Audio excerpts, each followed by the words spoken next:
Okay, everybody, welcome to the meeting. We are live now.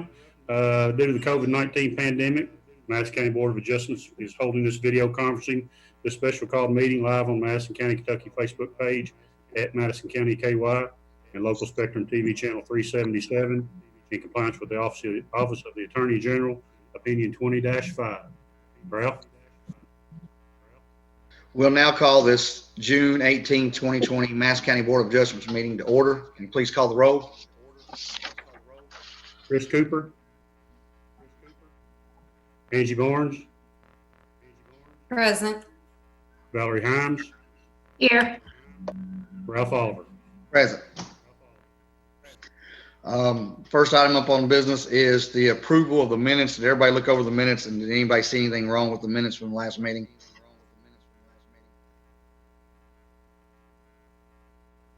If not, I need a motion to approve the minutes. I'll make a motion to approve the minutes for May 21st, 2020. Need a second? Second. Call the roll.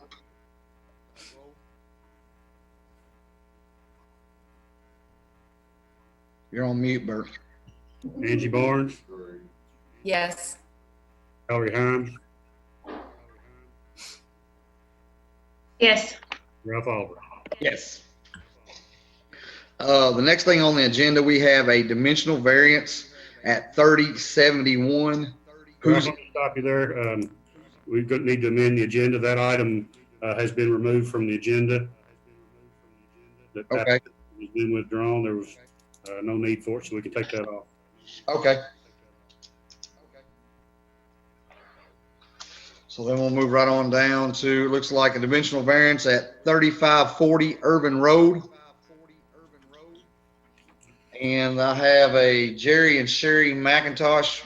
And they're on here. Sheriff, y'all want to unmute your microphone there so the chairman can swear you in? Please state your name and residence. Sherry McIntosh, Sherry McIntosh. 1845 Cow Creek Road, Ravenna, Kentucky.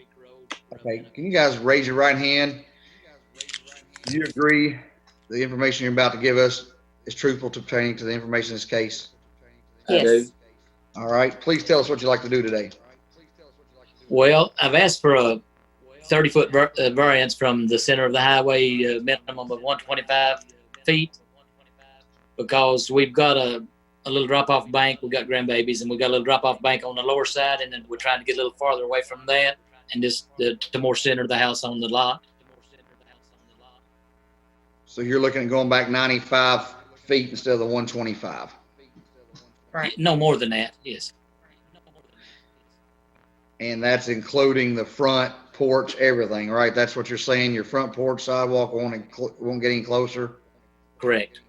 Okay. We're actually going to set it facing the other direction, facing back towards Richmond, and the back side will be towards Muddy Creek. Gotcha. So you're parallel with 52. Right. Gotcha. Ralph, let me jump in here. If y'all can see the picture on the screen, that's not their trailer. This is an older picture, but there's been a trailer there for years. If y'all want to explain where your trailer is going to be in relation to that one, maybe it'll give them a little bit of a sense of where you're going to be. But this property has had a trailer on it for many years.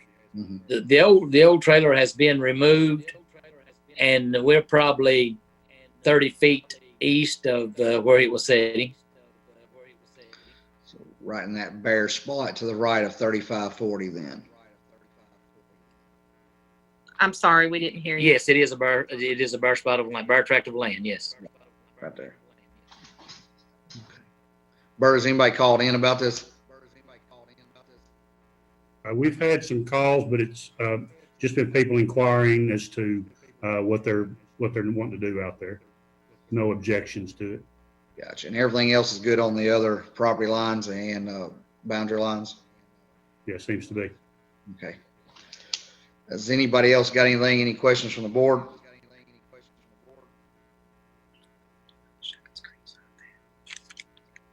If not, I'll ask for a motion.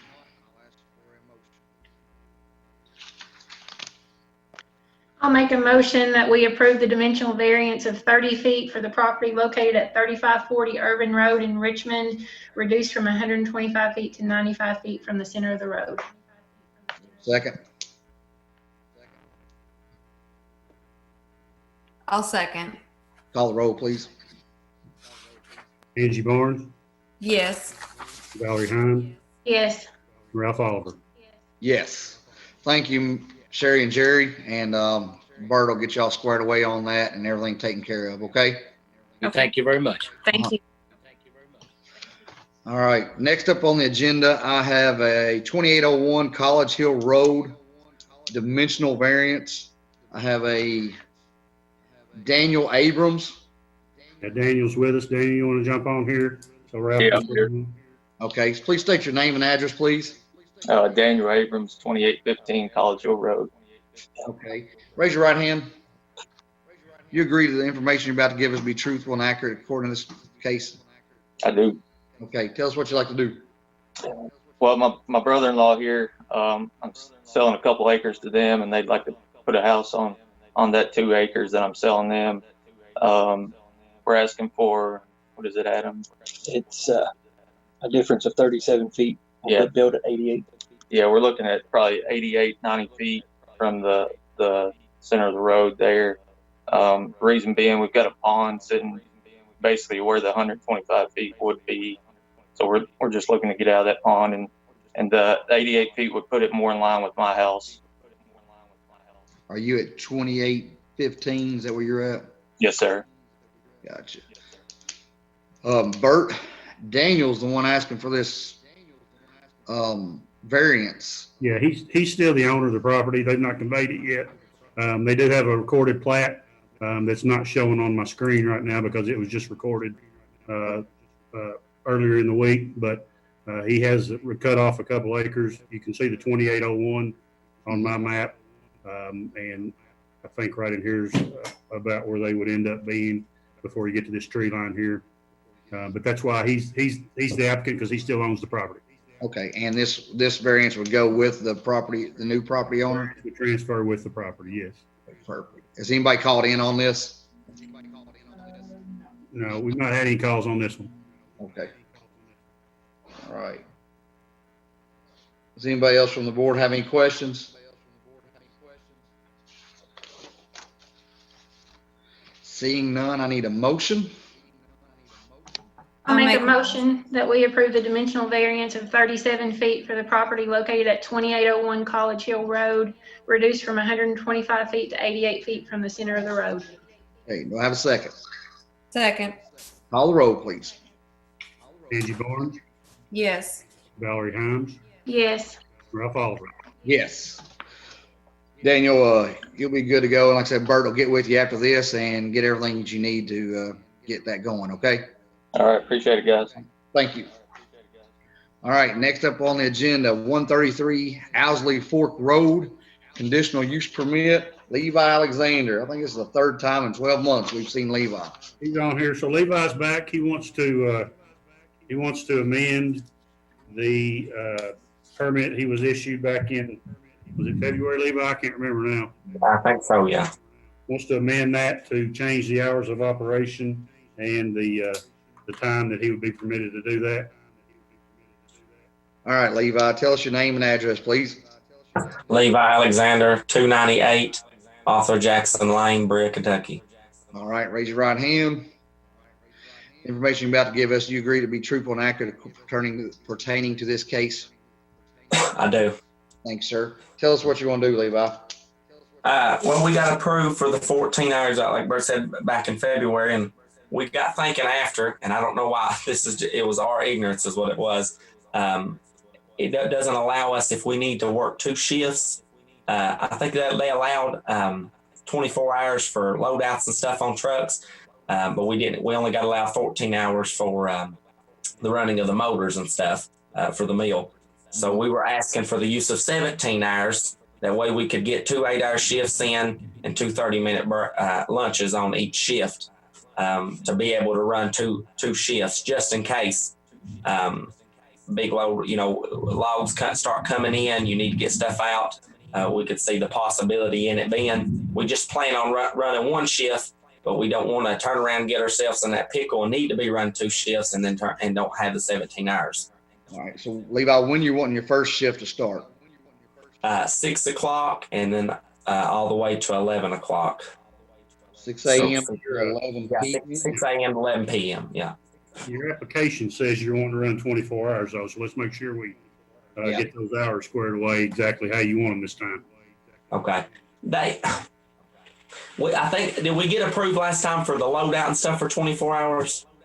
I thought we got approved for something for 24 hours, and I think it was just loadouts and stuff. I think it was everything but the saw running. Don't hold me to it, but I think that's what it was. Right. I think it was you could be cleaning up and getting loads and taking loads, but you could be running the saw for 24 hours. Right. So do you want 6 a.m. to 11 p.m. running the saw? Is that what you're wanting? Yeah. Like I said, that gives us the ability for 2 8-hour shifts and then 30-minute break on each 8-hour shift. So 17 hours.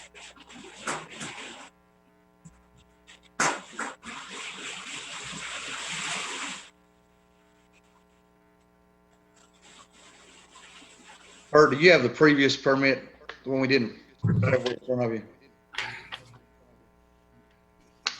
I don't see it in here with this packet. That application that I was just referring to is actually his application from back in January. He didn't put anything on the application for tonight's meeting as far as times or anything. Okay. Got to run that permit down here. But it, at this point, whatever y'all do tonight's going to supersede it anyway. Okay. So, you do what you see fit to do on that. Levi, have you had any conversations with anybody that lives up around there since all this started? Sorry, it's coming a thunderstorm where I'm at. Let me get right up next to my phone so I can hear you. Say that again. I was just curious, have you had any conversations with any of your neighbors out there, anybody that lives in that area?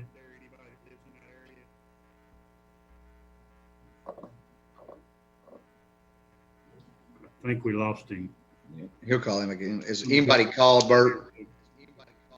I haven't took any calls. Marty, have you had any calls or questions about this since you put the sign up last week?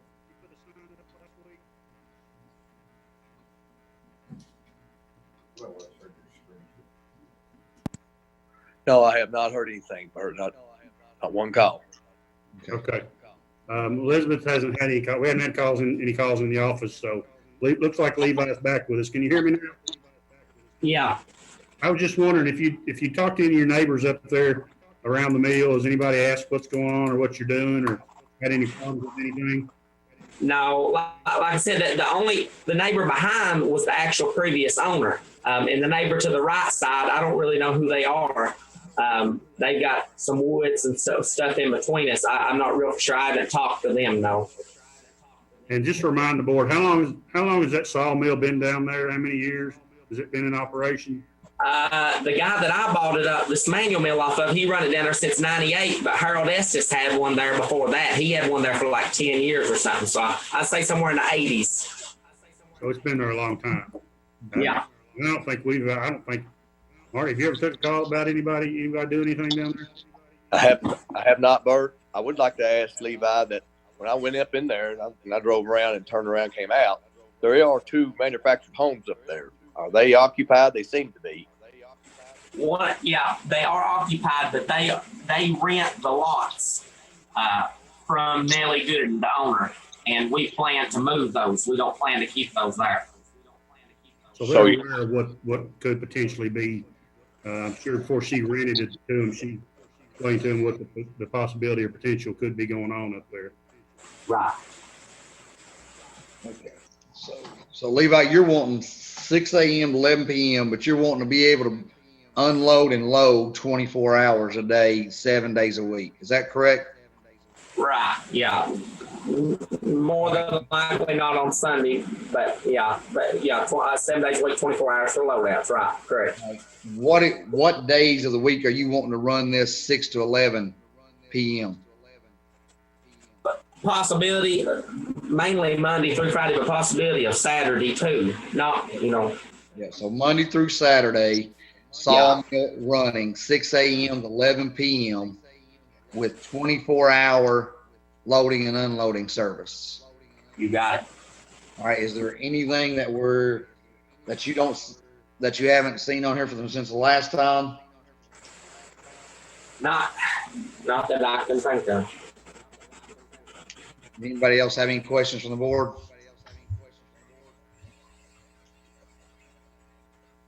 We don't want you to come back in another month and have to get another permit. Just to add, Ralph, that this is obviously the second application he's had in 3 months, and it's been advertised in the paper. Signs been up on the property at least a couple weeks, and we've not had any calls about it. I think probably people down there are probably used to it. Gotcha. All righty. Well, if the board don't have any more questions for Levi, I need a motion and a second.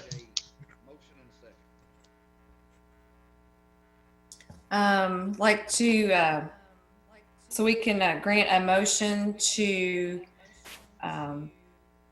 Mr. Alexander for a conditional use permit for his circular saw business to run Monday through Saturday, 6 a.m. to 11 p.m.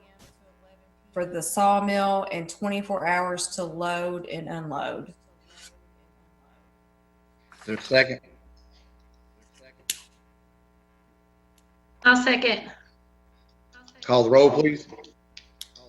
Angie Barnes, Yes. Valerie Hine, Yes. Ralph Oliver. Yes. All right, Levi. Yeah, buddy. Hopefully this is the last one, buddy. Bart will get with you and get you everything you need, Get the okay? permit this time. All right. Do we have any new business, Bert? That's all I got, Ralph. All right. I need a motion to adjourn. Motion to adjourn. Second? Ralph Oliver, Yes. Angie Barnes, Yes. Valerie Hines. Yes. I took that as you were seconding that. You must be in a hurry. See y'all. Thanks everybody for jumping on. Bye. Bye. All right. Sorry, I'm on a Zoom Board of Adjustments meeting.